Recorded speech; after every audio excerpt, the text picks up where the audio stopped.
Hello, and welcome to episode 17 of Behind Our Science.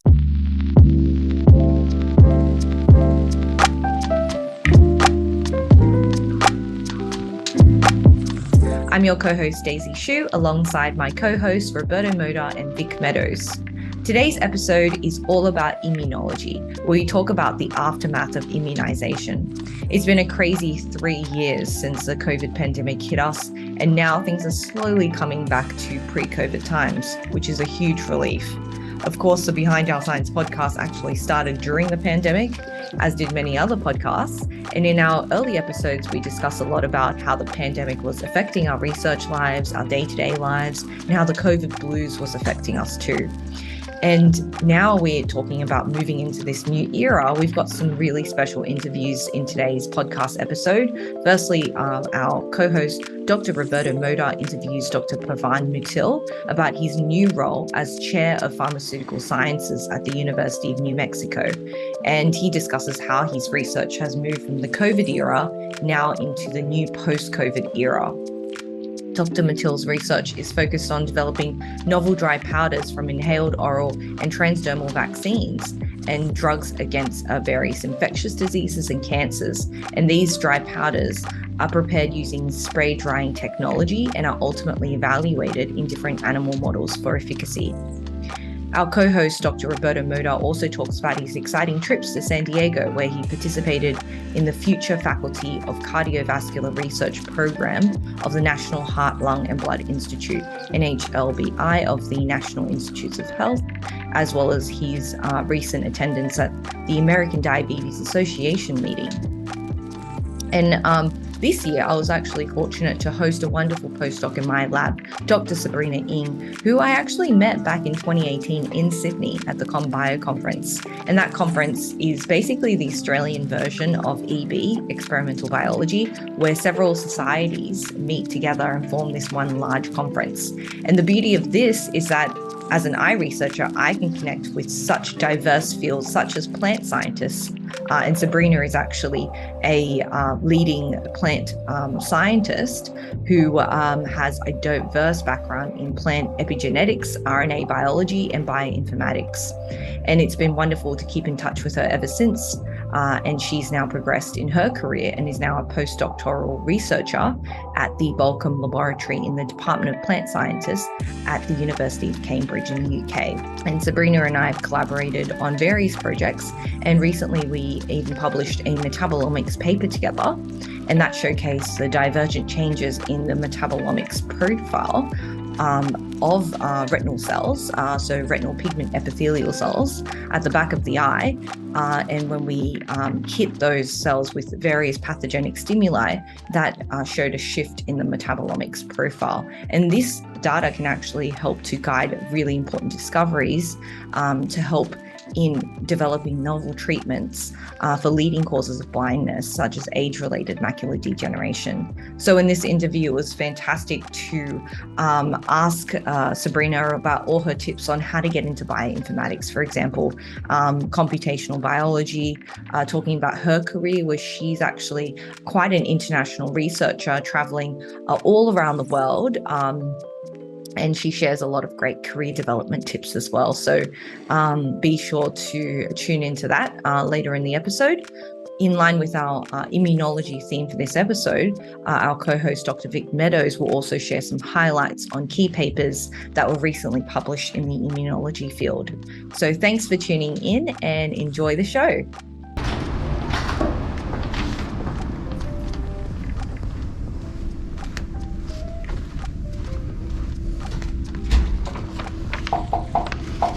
Hey, Pavan. Hi. Is it a good time to do your 7.3 questions? Yeah. All right. First of all, congratulations on becoming chair for the Pharmaceutical Sciences Department here at UNM. How does it feel? I think it feels good in the sense that I think the good part was that I was the vice chair for 6 months. So the previous chair, Dr. Felton, did give me an overview. So the transition was very smooth. So it's been just 25 days, but it's going great. It's great. And how does it feel? I mean, is there something different? Do you feel somehow different now? It is slightly different. I mean, it is an administrative job. So that means you are taking care of the whole department. So the big difference is that for me to balance my research and taking care of the department, the faculty, staff, everybody. So that's a new thing, but I think I'm up to the challenge. Yeah, great. And so in your eyes, you're now chair of the department. What is the major strength for UNM, and particularly pharmaceutical sciences? Yeah, so the major strength, which I being part of this department for the last 12 years, is that we have a wonderful group of faculty and people in our department. So that's just the specific department. As you might be aware, we are number 7th ranked in NIH funding. So we have taken a big leap in the last 10 years from being 30th ranked to number 7. So I think our big advantage is having a really good group of people and really good strength in research. Of course, one of our jobs is to teach also, but I think we have taken a big leap in research funding. So that is really exciting for us to be really good in research. So I think one of my big goals is to make sure that we retain that funding in the coming years to the decades. I think that's a big thing for us to do. Yeah, great plan. So this month we are highlighting in the Beyond Our Science podcast, Immunology Month and vaccination. So your research is actually focusing on those areas. And so I know that you're also doing research on cancer and tuberculosis. So is there something particular that actually guided your interest to that area? Fantastic. I think that's a really good combination of vaccination and immunology. So I'm a pharmacist by profession, so I'm still learning every day how the immune thing works. But the big thing that really catered for me in this direction was in my undergrads. And one of the things I do is that I make vaccine formulations, and the big part of that is to make the vaccine formulations thermostable. That basically means that you don't need to keep the vaccines under refrigeration. And as you know, the COVID vaccine was supposed to be under ultra cold chain, that is -80, -20, right? So the thing that catapulted me in this long time back as an undergrad was, as a pharmacy student, I was told to give vaccines. It was a polio vaccines out in the community. This was way back in India. And it was in a styrofoam box. And that's what sort of triggered my thing, is that why does each of these vaccines needs to be under cold chain storage? Because it's a big hurdle to go out and start vaccination, especially if it still requires a refrigeration, right? So that sort of put my interest in making vaccines sort of stable. So the next logical step was that, okay, if you can make a vaccine stable, you need to test that vaccine, right? So I do a lot of preclinical work where we test our stabilized vaccines in different animal models, and that's where immunity comes in play. So we look at the different immunological responses that happen. So that's, I think, how vaccination and preclinical immune response works. Yeah, that's incredibly interesting. And I mean, you're really accomplished. You have a lot of publications. Is there any particular publication that rings a bell, or is most important, or like always comes back when you think of it? And if there is there any also a particular side of your research that you're mostly proud of?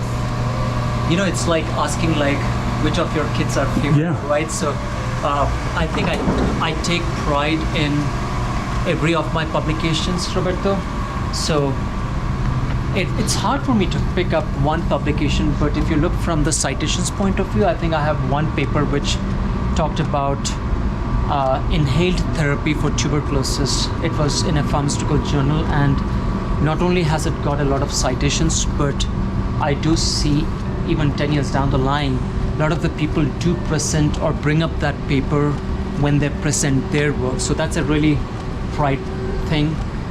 For me, the other one that comes to my mind is one paper in PLOS Pathogen that we published, I think in 2017.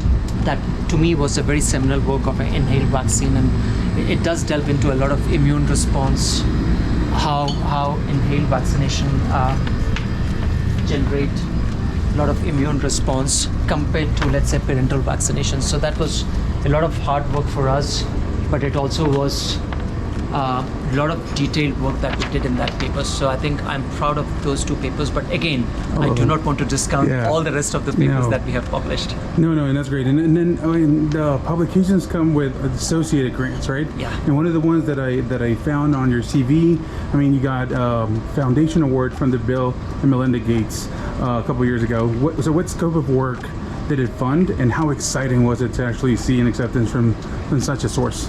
Yeah, so it's been a while that I got that award, but it's always surprising that you receive something when you're least expecting it. And I think that has been the thing of my career, is that you write a lot of grants and you're expecting like you get funding from this one, and usually that's not the case. So in the case of the Bill and Melinda Gates Foundation, it was a blinded review. I was a really junior faculty at that point of time, just 2 years into this position. So we wrote the grant, but I was told that you should not have my name in the grant, so it was a blinded review. So I hope that the reviewers really saw the merit in the grant.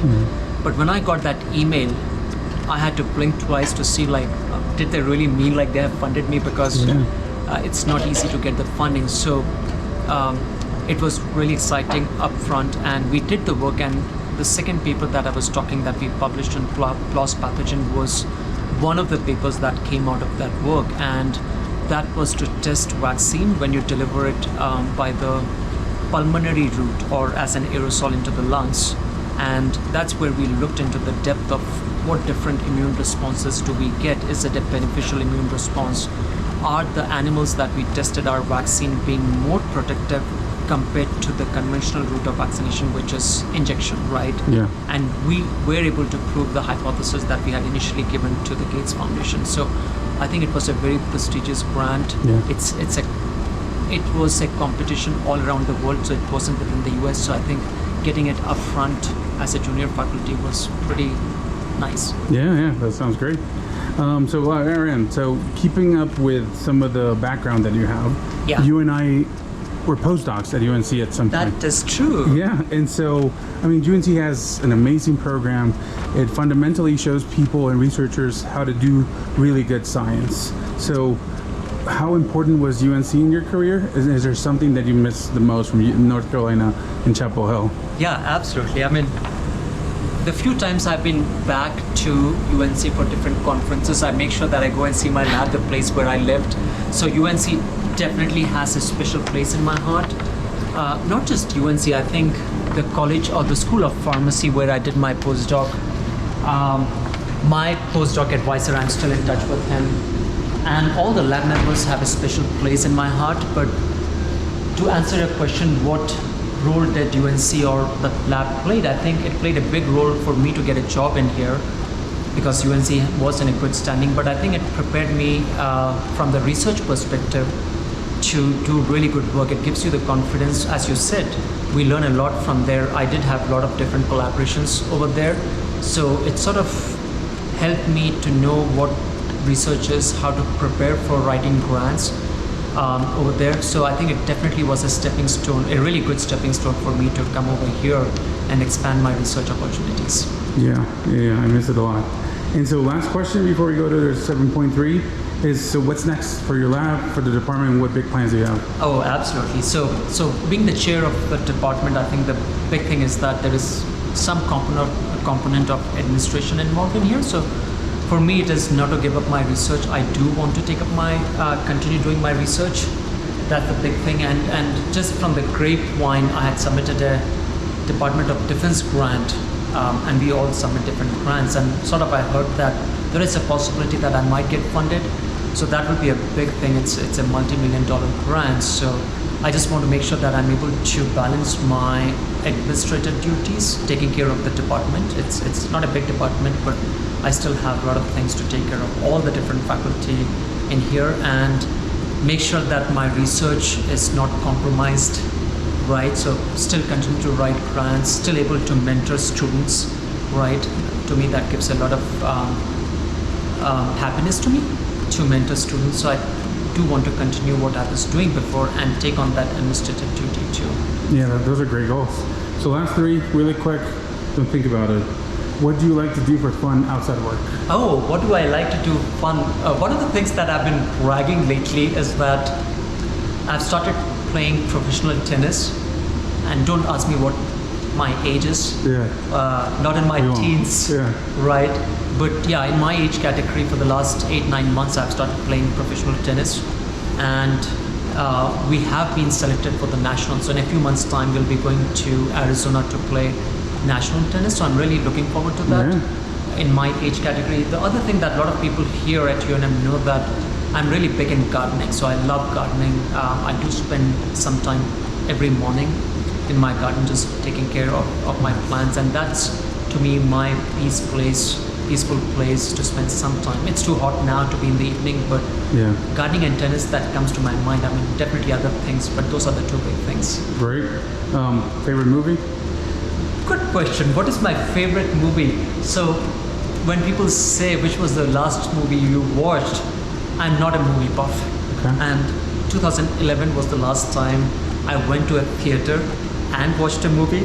So that's 12 years from now. So definitely I do not watch movies. I just, if there is something really good, I don't mind watching, but it's been more than a decade I have watched a movie.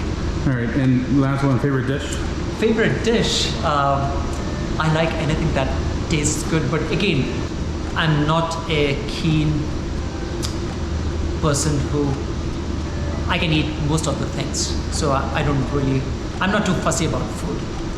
Right? But I think being in New Mexico, I really love New Mexican as well as Mexican food. I go around in different places just searching for the spicy Mexican and New Mexican food. Yeah, that's the thing that people need to learn about New Mexican and Mexican. Then you have to learn that really quick when you're here. Yeah, it took me a while to see the differences, but I think I've been in New Mexico as well as I've been in Arizona, where it's mostly Mexican food. So I'm trying to learn the difference, and they both are wonderful, especially if it is spicy. All right, so thanks for the 7.3 questions.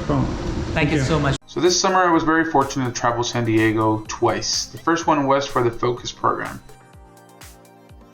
future faculty of Cardiovascular Sciences program sponsored by the NHLBI. So this is a program that boosts early career faculty to find great mentoring in cardiovascular research, specifically for translational and clinical research. That also helps with grantsmanship and securing R01 funding that is taking place at the University of California, San Diego. This was a great opportunity for me to find the excellent mentors that have guided my success in transitioning to the University of New Mexico, but also importantly because they've guided some of the efforts that we're currently doing in our research program to look into more clinical research and successfully being able to secure more funding for my lab. We also got to try a lot of the different tech cuisines in San Diego and did a lot of outdoor activities. The other travel that we did was for the American Diabetes Association annual meeting scientific sessions. This was great because we are part of the leadership from the Cardiovascular and Diabetes group, and that helped us enable a lot of these networking groups that we have been able to successfully get a part of. It is important also to mention that many of these efforts that we're doing are trying to network with people that are doing similar things to what we're doing. In my experience, it has been a fantastic opportunity for me to actually build connections with people that are fostering for my success, fostering collaborations that are actively happening within our group, but also because it gives us an experience that is fruitful, successful, and also advocates for research success and scientific communication. Hope you guys liked it. Hi everyone, my name is Daisy Shu. I'm one of the co-hosts on Behind Our Science, and today I have the privilege of interviewing the one and only Dr. Sabrina Ng. Hello everyone, nice to meet you, and I'm really pleased to be invited to be part of Behind Your Science. For those who don't know, Dr. Sabrina Ng has been a visiting scholar in my laboratory for the past couple of weeks, and it has been such an honor to have her in our lab contributing to some of our projects. And in fact, I'm just so excited to actually be able to interview her and share the story behind her science. And so we have a couple of questions for you today. The first one, I'd love to hear about your career journey, because you've actually traveled the world. So let's see, where should I start? So I'll probably start right after high school, because that's kind of where everything changed for me in terms of my career. So I moved from Malaysia to Australia, and I started my bachelor degree in Adelaide. So that's for 3 years. What I've actually done is actually a degree called Bachelor of Science Advanced, where I have the freedom to explore different subjects in science, for example, statistics, ecology, genetics, which is my ultimate favorite, biochemistry, and immunobiology. So after finishing the first 3 years of my undergraduate, I have a few options. The first one is to actually do an honors, which is a year's research program.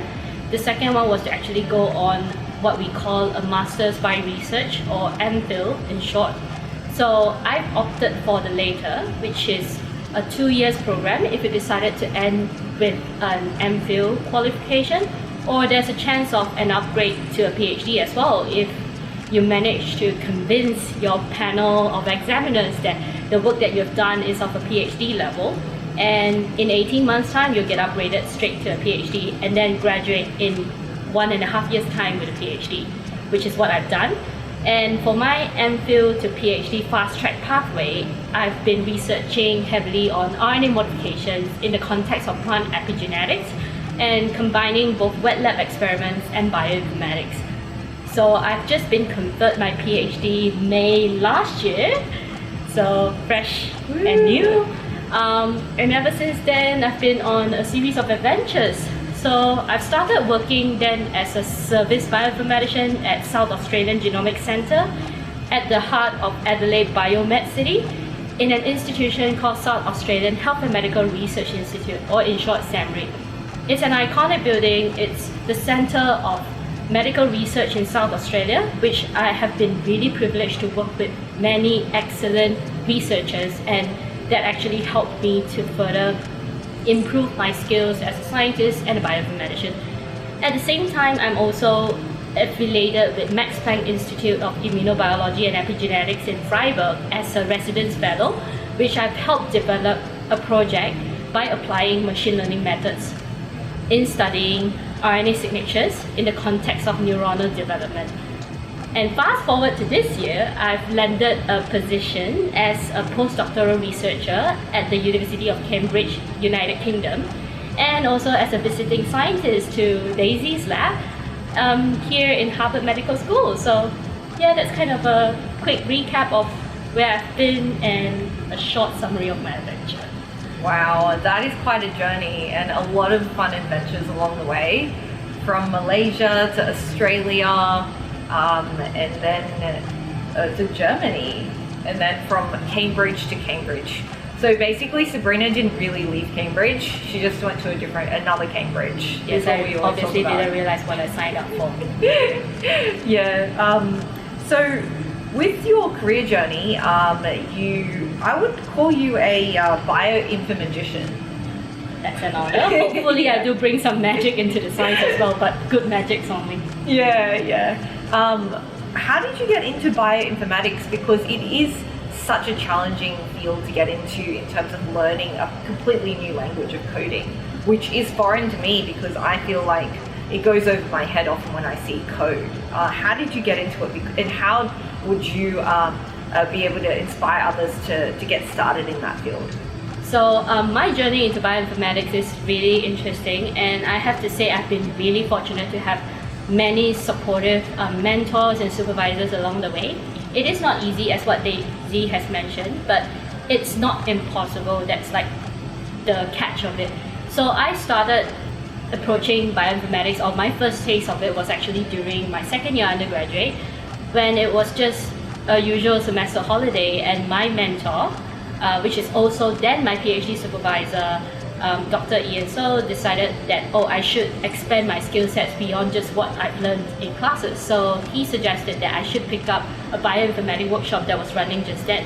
So I signed myself up and attended the workshop, and then I've never gone back, because initially I thought it was something beyond reach or beyond what I could comprehend, but the workshop organizer, which is also then my first summer project supervisor, Dr. Steve Peterson, he's been really encouraging, and he's been nurturing my interest in bioinformatics, and just in general being really supportive about the whole learning process, which is really steep, I have to admit, but he was constantly encouraging me and saying that, you shouldn't give up just because it's tough. We all made it, and you'll be next too.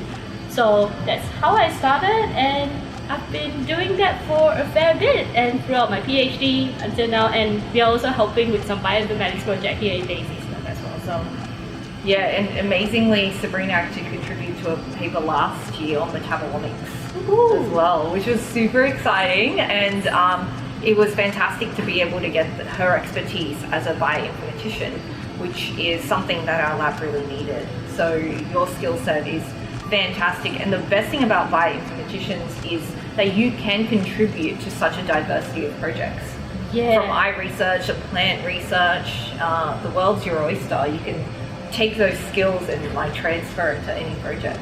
Yeah, true. I kind of see it as like a trait, sort of like what actually led to our collaboration was, hey, I've always been really interested in the area of biomedical research, but since I'm from like a plant epigenetics background, I was like, hey, I could help you with a little bit of like your bioinformatics stuff. I'm more than happy to like, walk you through it, like how I've done it. Can you teach me some cool like medical sciences, especially in the area of eye research, which I'm completely foreign to and it's new to me. So that's kind of like the pros of actually doing bioinformatics. Highly recommend it. And what do you love most about research? I think just the freedom to ask questions, and I think that's something that I really value so much, because as much as I enjoy reading facts from like, encyclopedia about science, and especially from chemical biology textbook, which is amazing, like that's my kind of brain food during my undergraduate to kind of quench my curiosity towards science.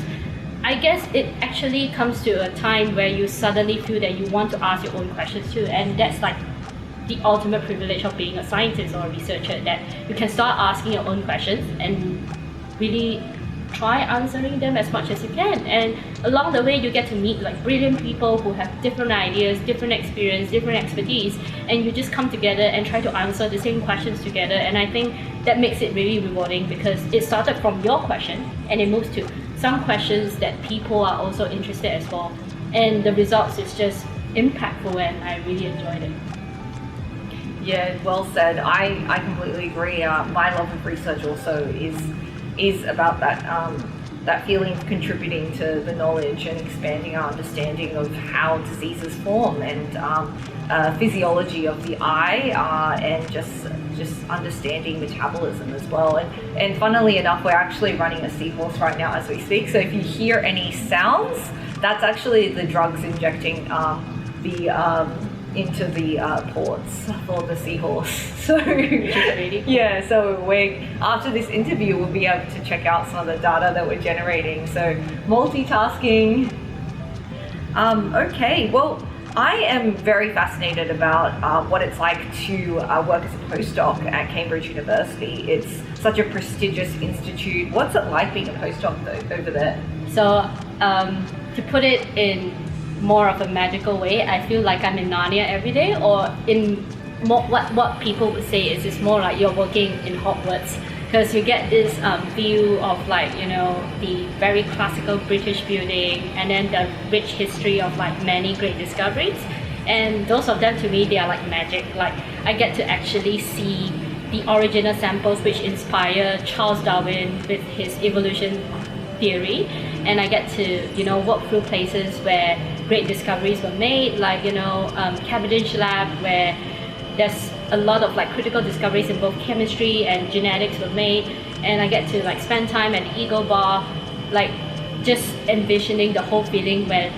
the structure of the DNA was finally resolved and they were announcing it based on Rosalind Franklin's work. And to me, it's just really magical to be there, and then also working with a team of researchers that are all really talented and humble at the same time. What I really enjoy the most in Cambridge is probably like, you can actually be really truthful about what you know and what you don't know, and we are actually learning together as a team while working together with our expertise, combining what we know, and explore what we don't know. And that's really, really something that I value working as a postdoc in Cambridge University.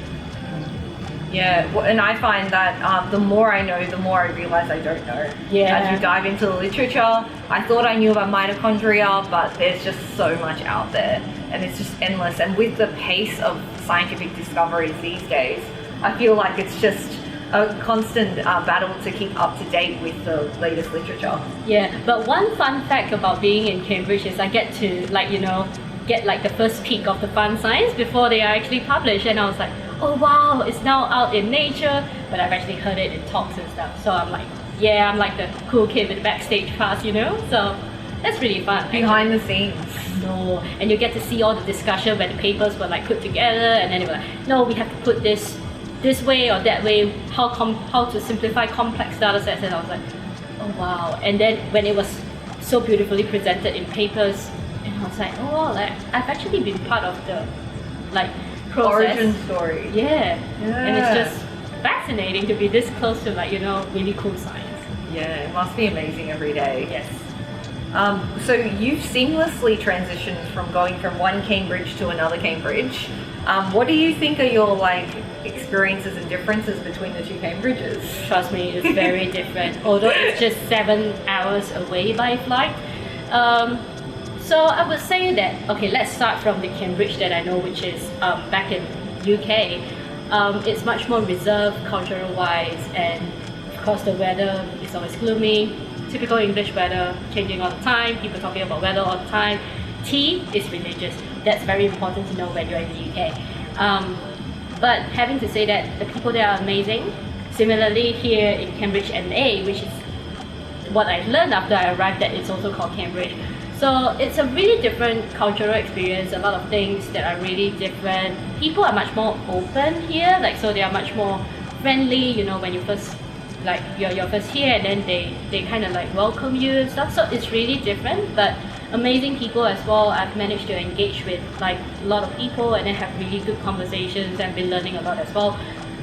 Probably what's confusing for me is the English. So biscuits can mean scones, sandwich can mean burgers. Some things are pronounced differently to the others, and everywhere's named Cambridge, so it's just confusing and fun for me at the same time. Yeah, but the weather is the same as the UK, so always rainy, gloomy. I guess it's called New England for a reason. Yeah, it happens to be raining today while we're doing this interview, actually. Yeah. So yeah, we definitely always complain about the weather here as well. It's a big topic of discussion every day. Yes. What are your hobbies outside of research? Oh, don't get me started on this. So I actually really like baking, and I do have an Instagram page that's specifically for my baking called Scientist Bakes, if you want to look it up. So it started during the pandemic because everybody's stuck at home, and then people can be quite low moods at time, especially my housemates. And I wanted this beautiful cupcake that I saw on Instagram, but unfortunately it's in Melbourne. And I got really mad at the whole thing that it's not deliverable. I can't go to Melbourne either. I was like, you know what? I'm just gonna take matters to my own hands and I'll make it myself. And kind of went in a trajectory that was a bit unexpected. So gained a bit of followers on Instagram, and then people start focusing on my baking rather than my scientific talks. Guys, my science is great too. Just saying. It's really great in a way because it kind of complements with my science, because all the piping is pipetting, it's a lot of motor skills training. I see it as an outlet of fun, but at the same time also practicing my science skill or lab skills a bit. So it's kind of my favorite hobby, combining my passion for art, for gastronomy as well as science. So. Yeah, I will always say if you can bake, then you can run an experiment because it's following a protocol. True. And like you said, the piping or pipetting of cupcake decorations. And that's essentially an experiment. True, and a lot of mishaps happen during baking because you might follow a protocol and then you might add the wrong thing or something just happened, the temperature isn't right. You have to kind of, quoting Daisy, pivot away from the original plan and kind of try to use your experience to kind of observe and make it work. And I think that actually helps building your fine observation skill when it comes to experiments, gauging like those really, really small signs that, whether an experiment could go wrong, whether the measurement isn't right, whether if you miss one droplet, that could screw up the whole experiment. So there's a lot of similarities, I would say. And I was fortunate to actually learn about baking from Sabrina, the master baker, and learned all about decorating cookies and also pipetting flowers on cupcakes, which was so fun. Daisy did a really good job. Check out her Instagram if you want to see what she's done. It's really, really cool. Thanks. Okay, so one thing I really am curious about is the world of plant biology and plant science, because as a biomedical researcher, this is untapped territory for me. Yep. And this episode will be dedicated to plants. So I'm wondering what you can tell us about your most fun, exciting fact about plants. So plant research, what I find that it's really challenging. I mean, all research are challenging, but plants are actually very difficult to deal with because they might look docile, like they're harmless, they're just there, like you see them everywhere. But when you kind of move from one plant to another, what you've understood about, let's say, a model organism like Arabidopsis thaliana, which is like a model that we use for plant science research, doesn't often translate into other plants as well. So sometimes it's like, okay, I think I know a little bit based on, the resources we have for the model organism. And then when you move on to crop plants, suddenly it's like a totally new research that you have to start all over again. Protocols might not work, you have to improvise and stuff. And it can be fun and stressful at times, especially if you have a deadline. So that's one thing that I do really enjoy, is like you're always learning about the plants itself when you start working with them, and how complex they are in terms of their genome. And it's just crazy, like the things that happen inside the plant genome, like the things that I've been looking at, for example, the number of copies of certain genes. They might have more than us. You think they don't need that much, but apparently they kind of evolve differently from us. They can have very complex modification to make sure that they can combat stress. Yes, plants do get stressed. And one thing is that you think they don't kind of have all of these going on because we kind of see that as a human trait, but in a different perspective, they do actually experience stress when the environmental changes and stuff. And that's something that I would like to highlight to our audience today, is that's probably something that we could think about as well, because we rely on crop plants so much for everything, like our cooking oil, our source of nutrients, especially a lot of them are actually our staple diet. So it's actually worth thinking how issues like climate change or pollution will actually affect our crops, and that's why I think plant research is very important.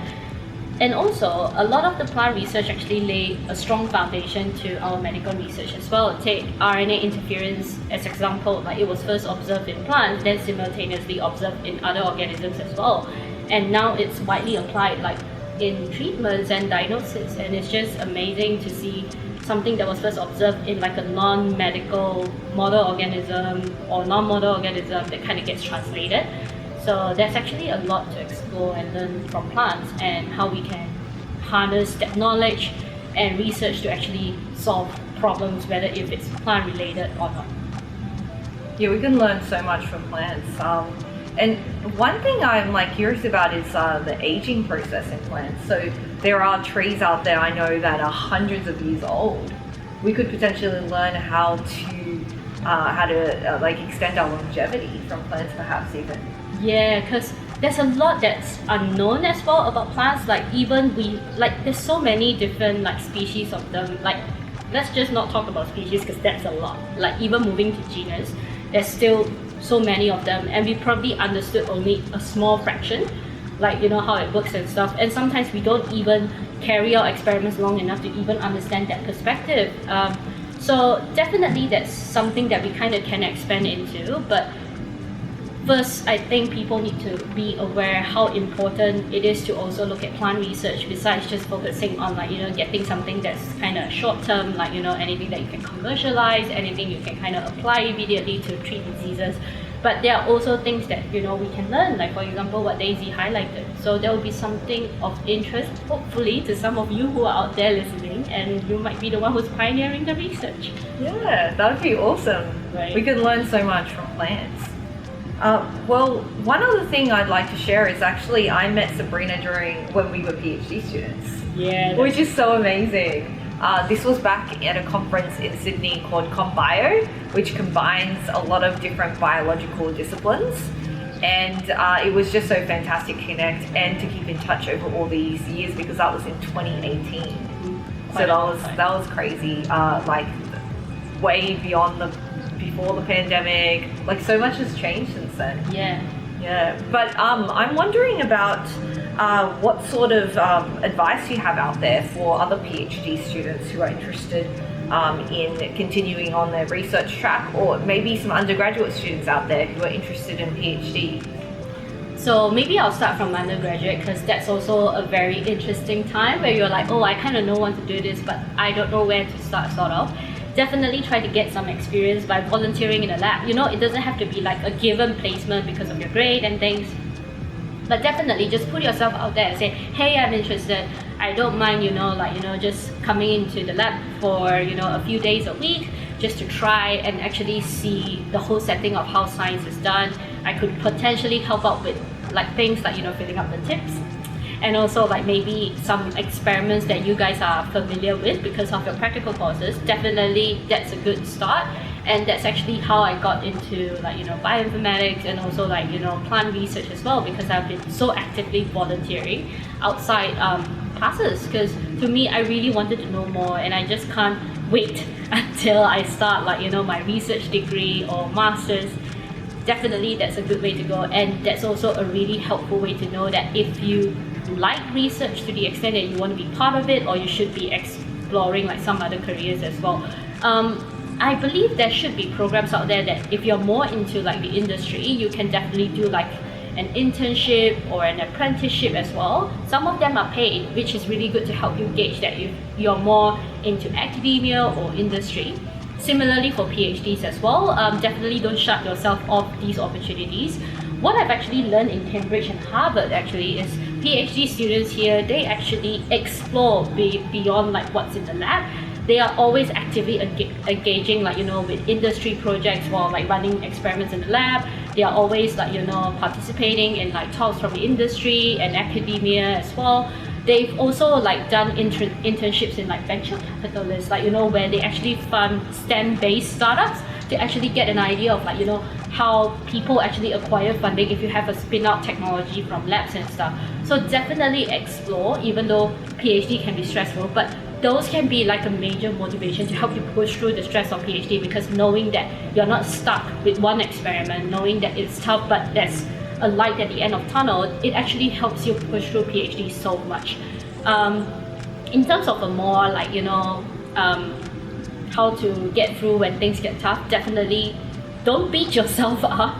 It's not you sometimes, it's just the nature of the experiments. I like to tell people that experiments in the lab, as much as it gets published and everybody's happy about it, 90% of the time it's failing.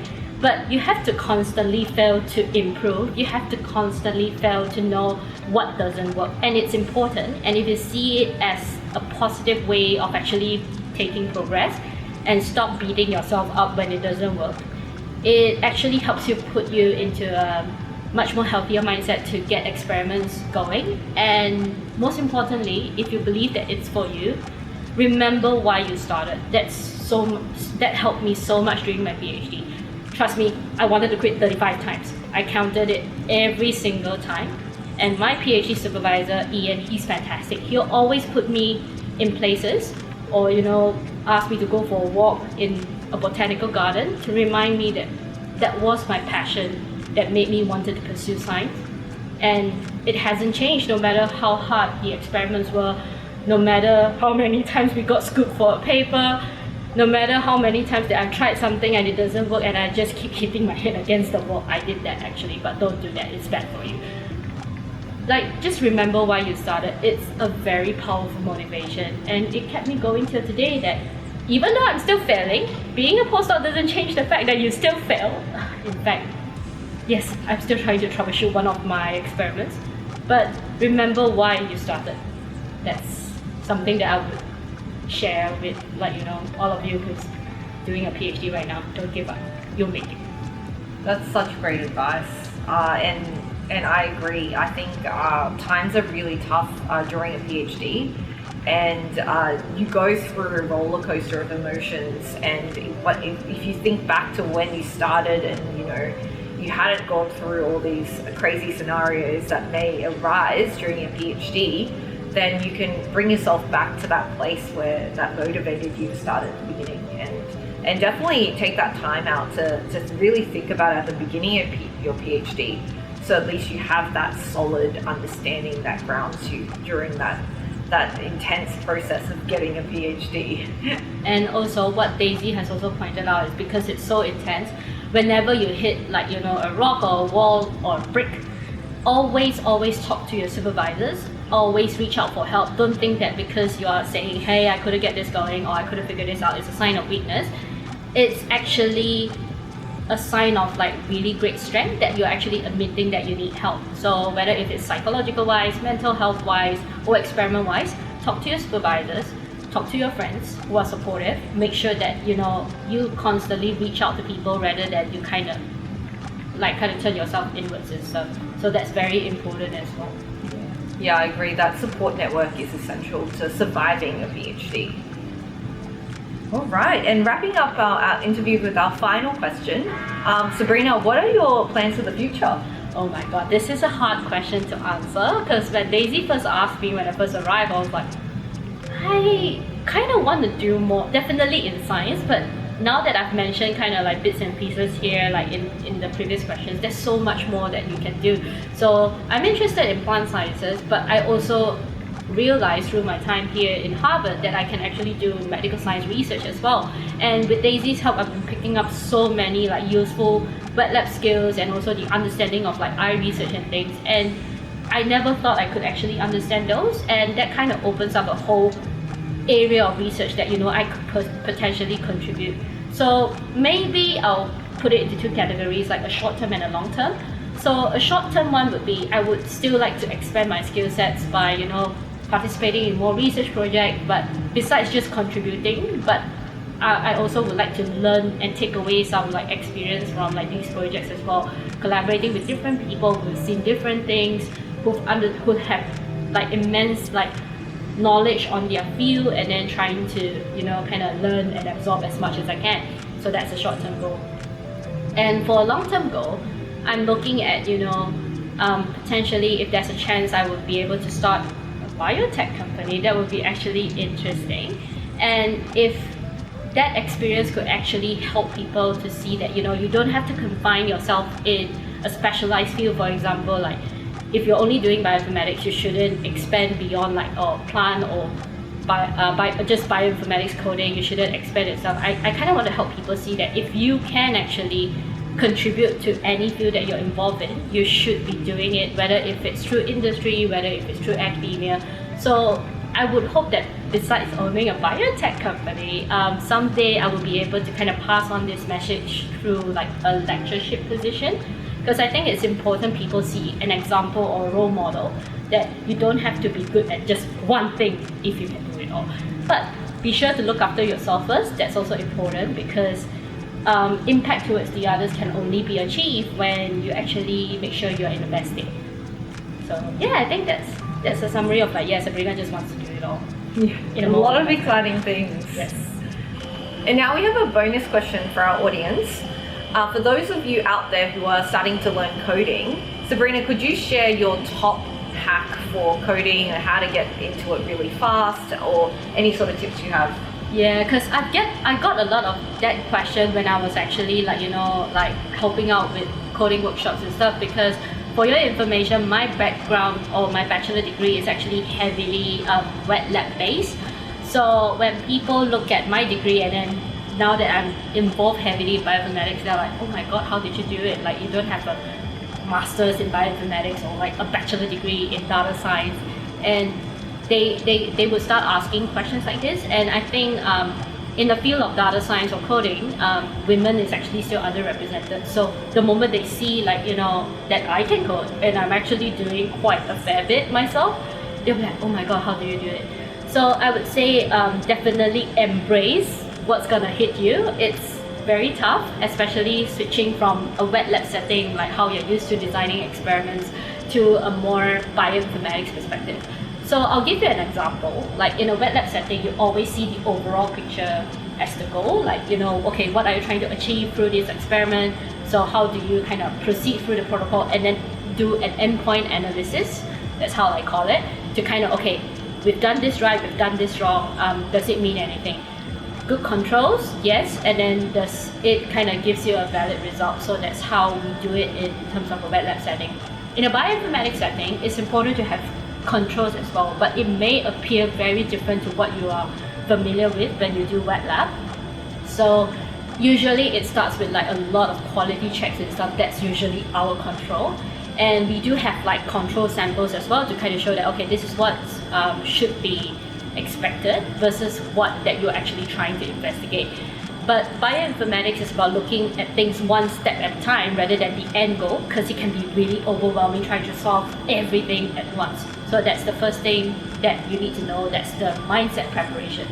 In terms of coding, I definitely recommend starting from, some programs. Like if you don't want a long commitment one, you can try Udemy. Like just subscribe to a short course, try it out, see if you kind of slowly could overcome that daunting feeling of like, oh my god, I can't code. It usually helps 80% of the time, and you'll be like, okay, I'm ready to sign up a more like longer commitment one. I'll do, let's say, 1 hour every week. Then definitely go on data camps, because you can actually do like an interactive coding session and they'll tell you what you've done right, what you've done wrong. You can even try building up your portfolio by contributing to some of the projects that they have as well, and you can actually add them to your CV. That's actually a really good way to start learning. But if you feel like you need a learning buddy, look out for any bioinformatics workshop that's like in your institution. Definitely go to one of them, because when everybody's struggling together with you, you don't feel like, oh my god, I'm so like bad at this and stuff, because then you realize this is just a learning progress, and you'll get over that whole imposter feeling of like, oh, I can't do this is not for me, like how am I supposed to understand all the coding and stuff. It's about like, having people that are actually going through the learning process with you, and that helps as well if you think that you're more of a group learner than an individual learner. But at the end of the day, I would just say, like, it's always challenging, whether if it's wet lab or bioinformatics. It's more on the mindset you have. So if you put your mind to anything, you can do it. You just have to believe how powerful your mind is when it comes to learning. It will take a while, it won't happen overnight, but you'll definitely get there if you set your mind to it. So good luck, and I hope to see you, appearing in some bioinformatics workshops maybe, or maybe we might be working together. That'll be exciting. Yes. So thank you so much, Sabrina, for joining us today and being on our podcast, Behind Our Science. And thank you for having me as well, and just the opportunity to share what's been going on and to talk about it, and hopefully it'll be helpful to you guys as well. But definitely reach out if you have more questions through the podcast link, and I'm always happy to answer questions if you have any. Yeah, and we'll provide Sabrina's Twitter and Instagram links in our description as well. Yes, definitely say hi and let me know if you are struggling with bioinformatics and stuff, you want more tips. I'm more than happy to help, because I've struggled all the way, and I'm still struggling to ask. Thanks everyone. Thank you. Bye. Bye. This month, we're focusing on immunology and immune responses in your body. Did you know that gut-associated lymphoid tissue represents a large proportion of your immune system? It makes us wonder how a virus like the flu, which mainly affects your lungs, could influence your intestinal immune system. Recently published in the American Journal of Physiology, Gastrointestinal and Liver Physiology, researchers from the Royal Melbourne Institute of Technology University in Victoria, Australia found that infecting pregnant mice with influenza A virus causes immunological changes in gut-associated lymphoid tissues of their offspring. Specifically, they looked at cecal patches and Peyer's patches. Cecal patches are the lymphoid tissues around the cecum, while the Peyer's patches are the lymphoid tissues around the small intestine. the offspring of infected mothers had a significant increase of neutrophils and various T cell populations, including CD8 positive regulatory T cells and CD4 positive, CD69 positive T cells, indicating an increased immune response of this lymphoid tissue around the cecum. However, in the small intestine lymphoid tissue called Peyer's patches, there was no change in most immune cell types except for CD4 positive, CD69 positive T cells, indicating that the immunological changes witnessed in the treated or in the offspring of the treated moms was not universal across all gut-associated lymphoid tissues. The researchers also found that this infection during pregnancy led to an increase of interleukin-6 mRNA expression in cecal patches of their offspring. So while influenza A virus infection during pregnancy in mice leads to no alteration of gut pathology or function, there is an altered immune cell profile in cecal patches, which could influence the microbiome of offspring and further change the immune responses of these offspring as they grow into adulthood. This article is open access through the American Physiological Society Journal, the American Journal of Physiology, Gastrointestinal and Liver Physiology. We invite you to check it out. Links are in our bio. Our second article highlight identification of environmental factors that promote intestinal inflammation was published in Nature in November 2022 by an international research group. This group combined various techniques, including machine learning, the use of publicly available databases, zebrafish chemical screens, as well as mouse preclinical models to try and identify environmental factors that control intestinal inflammation. This is very important since there are around 200 identified genetic loci that are associated with inflammatory bowel disease progression. However, just looking at these genetic markers does not fully encompass the whole breadth of IBD patients, since there are some patients that do not have these genetic risk factors and still develop this disease.